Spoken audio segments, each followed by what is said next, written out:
Students, welcome back. We in the previous class did studied about population growth. That is, we studied that एक particular population होता है किसी भी organism का ले लो, एक tree का ले लो, या फिर aquatic organisms का ले लो, या aquatic plant का ले लो, या फिर human beings का ले लो. Every population has been affected by four important factors, that is birth rate, then on we have immigration, death rate, that is mortality, and emigration. Fine, this four factors and the existing population, इनमें से कुछ भी change हुआ तो population का size change होता है, density change होती है. अब वही टॉपिक को हम आगे कंटिन्यू करेंगे, that is growth models. So there are different kind of growth models that we will study. So basically in this your syllabus we have two growth models, that is exponential and logistic growth models. Now, does the growth of a population with time show any specific or predictable pattern, is the question asked. So obviously yes, there is always some kind of predictable or specific pattern which we can like predict that this particular population will flourish or this population will decline. कैसे? तो उसके factors पर से हम predict कर सकते हैं और उसका एक ग्राफ भी प्लॉट कर सकते हैं और एक ग्रोथ बता सकते हैं कि उसकी एक्सपोनेंशियल ग्रोथ हो रही है या फिर लॉजिस्टिक ग्रोथ हो रही है. Fine, we have been concerned about the unbridled human population, uncontrolled human population growth and problems created by it in our country. ये तो इंडिया की प्रॉब्लम है ही अभी तक कि भाई पॉपुलेशन बढ़ती रहती है. And it is therefore natural for us to be curious if different animal population in nature behave the same way or show some restraints on growth. That is, ये जैसे हमने हमारी पॉपुलेशन में देखा है तो हमें ये जान के हमें ये बहुत like we are very aware कि ऐसी सेम पैटर्न से एनिमल्स भी बिहेव कर सकते हैं, प्लांट भी बिहेव कर सकते हैं. तो दैट इज़ वाई हम पढ़ रहे हैं दो डिफरेंट तरह के growth. Fine, perhaps we can learn a lesson or two from nature on how to control population growth. ये जान के हम समझ सकते हैं, शायद से इसको पढ़ के हम समझ सकते हैं कि भाई पॉपुलेशन को हम कैसे कंट्रोल कर सकें. फाइन, तो गवर्नमेंट वेरियस मेजर्स तो लगा ही रही है कि भाई if you have only one child then it is going to benefit you also, the nation also. Fine, so वही चीज़ है कि भाई और बहुत सारे फैक्टर्स हैं जो हम इसमें डिस्कस नहीं करेंगे rather. But two type of population growth होती है, एक होती है एक्सपोनेंशियल. अब एक्सपोनेंशियल का मीनिंग क्या होता है? एक्सपोनेंशियल मतलब में like very rapid without any constraints, कोई रोकने वाला नहीं है, तब जो ग्रोथ होगी उसको हम बोलेंगे exponential growth. Fine, when food, so basically resources like food and space availability is obviously essential for the unimpeded growth of a population. रुकावट के बिना, that is unimpeded. So unimpeded growth चाहिए तो उसके लिए क्या चाहिए? फूड चाहिए, खाना चाहिए, अच्छे से स्पेस चाहिए रहने के लिए. फाइन, तभी एक अच्छी ग्रोथ हो सकती है. फाइन, तो रिसोर्सेज जैसे कि फूड एंड स्पेस अवेलेबिलिटी बहुत ज़रूरी है, obviously essential for unimpeded growth of a population. Ideally when resources in the habitat are unlimited, समझ लो जैसे कि रिसोर्सेज अनलिमिटेड है, each species has the ability to realize fully its innate potential to grow in number. जब resources बहुत ज़्यादा unlimited होते हैं, फाइन, जैसे कि एक पॉन्ड समझ लो, उस पॉन्ड के अंदर बहुत अच्छे से लाइक छोटे छोटे समझ लो जू प्लैंक्टॉन्स इतने सारे हैं, तो उस पर छोटी छोटी फिश फ्लरिश कर सकती हैं, उस पर बड़ी फिश फ्लरिश कर सकती है और बड़ी फिश उन पर फ्लरिश कर सकती हैं. तो खाना है, पॉन्ड है, पॉपुलेशन उसमें थोड़ा सा है समझ लो और बहुत सारी स्पेस है उसमें. फाइन, तो वो जो अंदर एक्वेटिक पॉपुलेशन होगी बहुत अच्छे से ग्रो होगी. फाइन, तो when resources in a given habitat are unlimited amount में है, ऐसा होता है क्या? नहीं होता. जैसे कि हम हमारी कंट्री की बात कर ले तो अब पॉपुलेशन की धीरे धीरे ग्रोथ जो है बहुत ज़्यादा है, बट अब कैसी हो रही है? कम होने लगी है. तो क्यों? कि भाई स्पेस कम है, फूड कम है, तो इंसान खुद में खुद समझ रहा है कि भाई पैसे भी कम है, फूड कम है, रहने की जगह कम है, तो कहाँ से इतने सारे लोगों को पालेंगे. फाइन, तो वही चीज़ है, वैसे उसमें कोई ज़्यादा चेंज नहीं है, पर फिर भी जब अनलिमिटेड रिसोर्स होता है और ये सिचुएशन पॉसिबल नहीं होती. फाइन, ये समझना. Each species has the ability to realize fully its innate potential to grow in number. तो वो क्या करेंगे? अच्छे से रिप्रोड्यूस करेंगे, ग्रो करेंगे, खाना है, स्पेस है, सब कुछ है.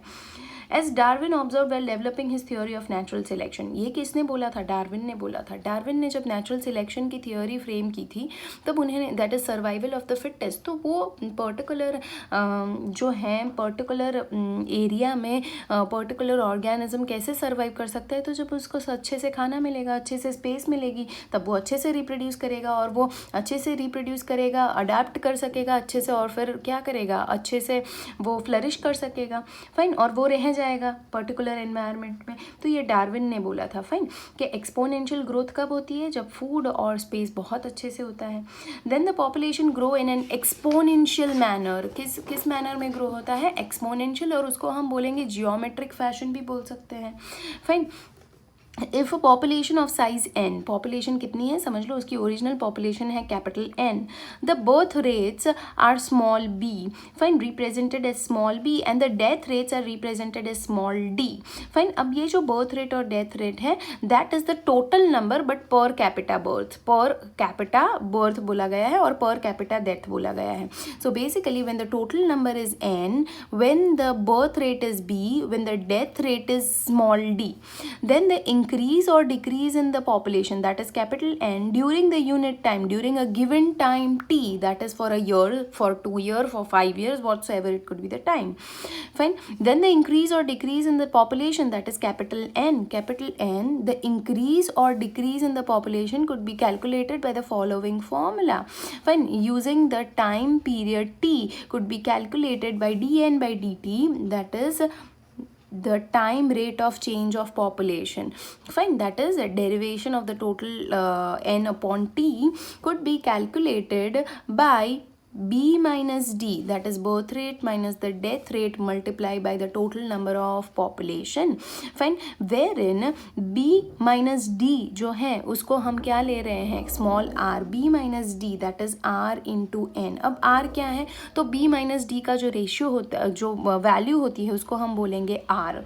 सो बेसिकली वो कुछ नहीं होता, intrinsic rate of natural increase होता है। क्या होता है? Intrinsic rate of natural increase, and the r in this equation is termed to be as, r को क्या बोला गया है? Intrinsic rate of natural increase, and is a very important parameter chosen for assessing impacts of any abiotic or abiotic factor on a population growth.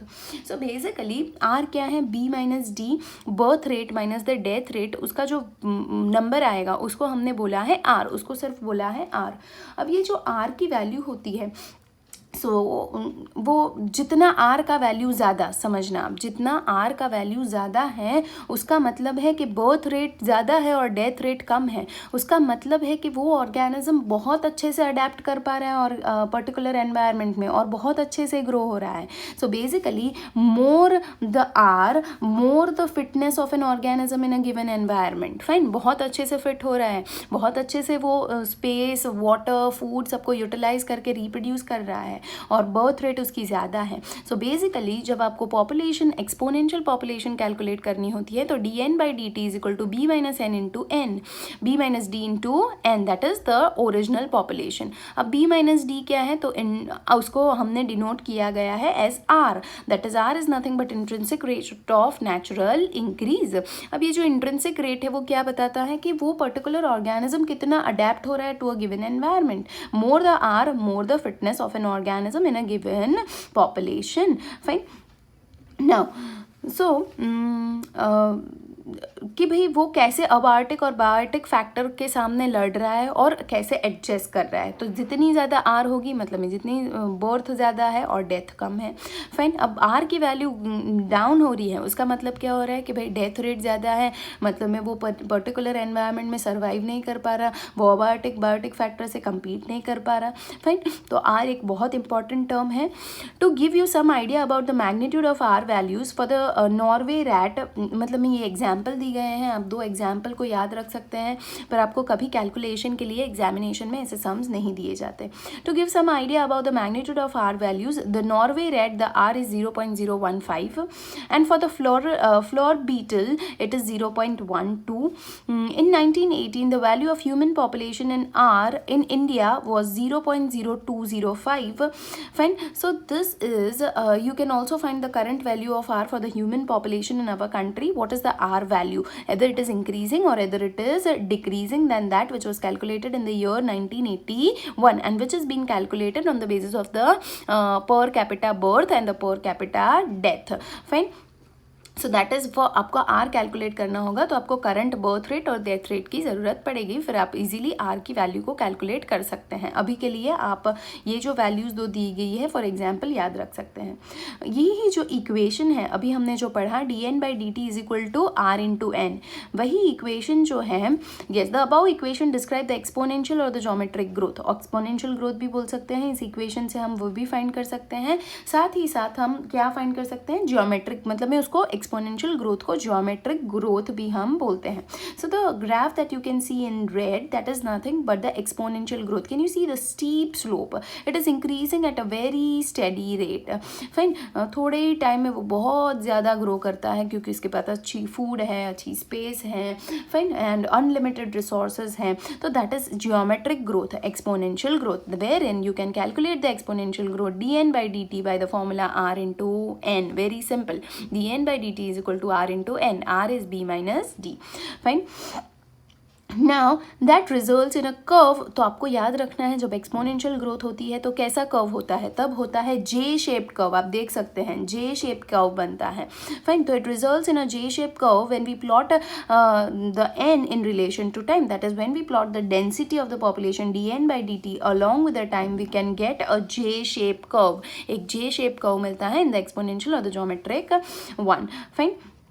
Now if you are familiar with the basic calculus, अगर आपने math सीखा है तो आप इस equation को derive कर derivation के थ्रू उसकी नई फॉर्मूला आप अपन लगा सकते हैं. That is NT is equal to N0 into e raise to R into t. ये उसकी दूसरी फॉर्मूला है जो उसके वही से डिराइव की गई है. dn/dt b minus n into b minus d into n और dn/dt is equal to R into N. वही डेरिवेशन के थ्रू उसकी नई फॉर्मूला क्या होती है, that is NT is equal to N0 multiply by, that is NT is equal to N0 multiply by E raised to R into R upon, that is R into T, E raised to R into T.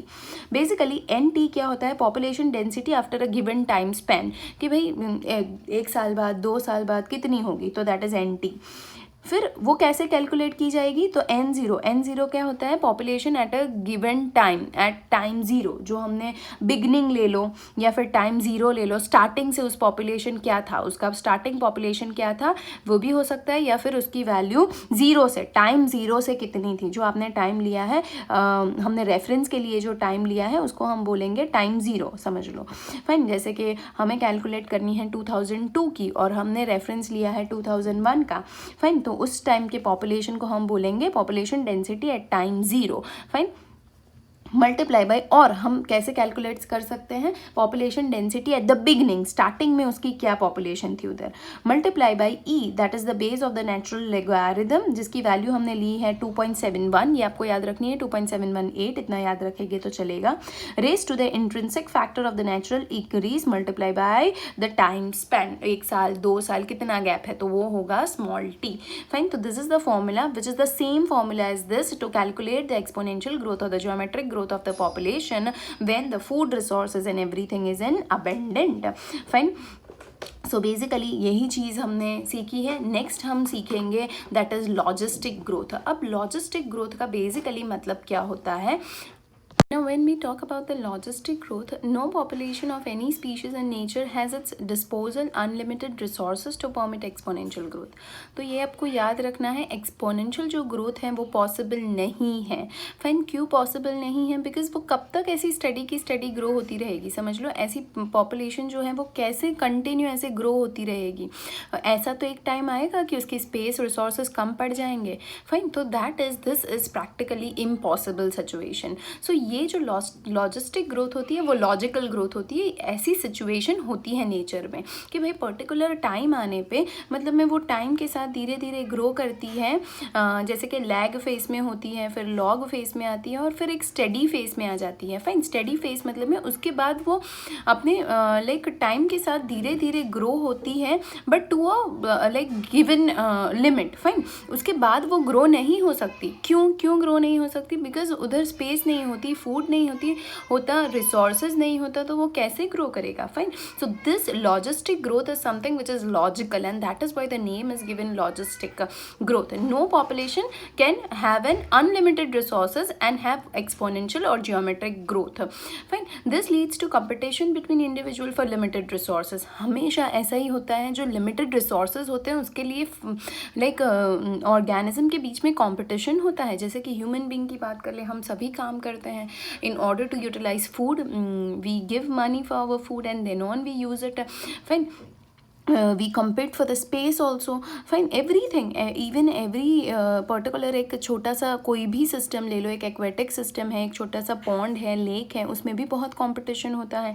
Plant है तो light के लिए, space के लिए, food के लिए grow करते हैं. वैसे ही एनिमल्स जो होते हैं, एक्वेटिक एनिमल्स, वो सारी चीज़ों के लिए compete करते हैं. तो वो अपनी जो पॉपुलेशन है उसको एक पॉइंट से ज़्यादा ग्रो नहीं कर सकती. तो that is logistic growth. Eventually the fittest individual will survive and reproduce. Obviously बहुत सारी ऑर्गेनिज्म होगी, समझ लो आप, पर उसमें से जो सबसे फिटेस्ट होती है वो सर्वाइव करती है और बाकी क्या हो जाती है, डिग्रेड हो जाती है. Survival of the fittest. Fine. Then and then अपनी जो सिस्टम है वो चल सकती है, वरना सभी के सभी रिप्रोड्यूस करते रहें, आगे ग्रो होते रहें, मल्टीपल, सबको अच्छे एक ही जैसे फूड, स्पेस, सब कुछ मिलता रहे तो फिर कोई प्रॉब्लम ही नहीं है. फाइन. वही चीज़ है. तो eventually the fittest individual will survive and reproduce. The governments of many countries have also realize this fact.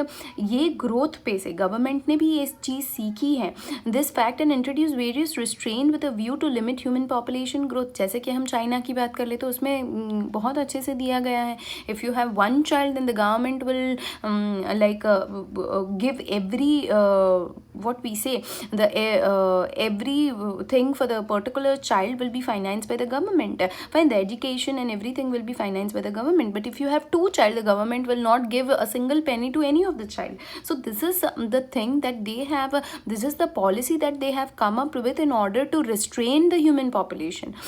Human population को कम करने के लिए उन्होंने ऐसी ऐसी पॉलिसीज़ लगाई है. फाइन. तो हमारे यहाँ भी बहुत सारी पॉलिसीज़ हैं, बहुत सारे गवर्नमेंट के नॉर्म्स हैं. फाइन. जैसे कि बेसिकली बोला जाता है कि हम दो, हमारे दो, तो हैव ओनली 2 चिल्ड्रन, ऐसा बोला गया है. But now it is people do not even want to have 2 children. They are happy with having a 1 child and to give available resources to that particular child. Fine. In nature, a given habitat has enough resources to support a maximum possible number beyond which no further growing is possible. कोई भी एक particular ecosystem ले लो, कोई भी एक population ले लो, उसमें जितने थोड़े नंबर तक पॉपुलेशन फ्लरिश बहुत अच्छे से कर सकता है, उसके बाद वो फ्लरिश नहीं कर सकता. तो वो जो पॉइंट होता है जहाँ तक एक इनफ रिसोर्सेज सारे के सारे ऑर्गेनिज्म को मिल सकता है, उस पर्टिकुलर पॉइंट को, उस पर्टिकुलर लिमिट को हम बोलेंगे carrying capacity of that species.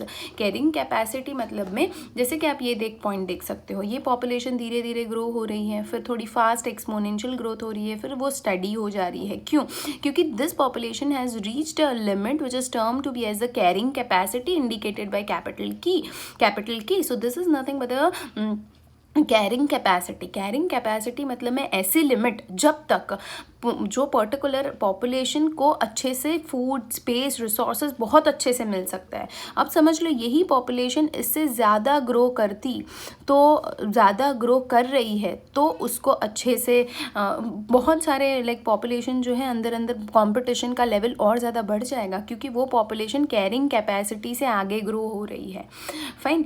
तो वही चीज़ है, एक लिमिट जो होती है पर्टिकुलर एक इकोसिस्टम की, to sustain the given population, that to up to which it can nourish, it can provide all the particular support to the maximum to a given individual. उस capacity को हम बोलेंगे carrying capacity. A given population growing in an habitat with limited resources shows initially a lag phase. जो limited resources में grow हो रहे हैं, जैसे कि हम हमारे human population की बात करें तो हम limited resources में grow हो रहे हैं. फाइन. तो हमारी कैसी growth है? लॉजिस्टिक ग्रोथ है. सब जगह पे लॉजिस्टिक ग्रोथ ही फॉलो होती है. तो उसमें जो ग्राफ बनता है उसमें सबसे पहले होती है, जैसे हमने बात की लैग, वो धीरे धीरे ग्रो हो रही है, followed by acceleration, that is वो फास्ट ग्रो होने लगती है. फिर उसकी ग्रोथ धीरे धीरे स्लो हो जाती है, that is deceleration. Fine. Then last जो स्टेज होती है उसके बाद वो आगे ग्रो नहीं हो पाएगी तो उसे हम बोलेंगे असिम्प्टोट।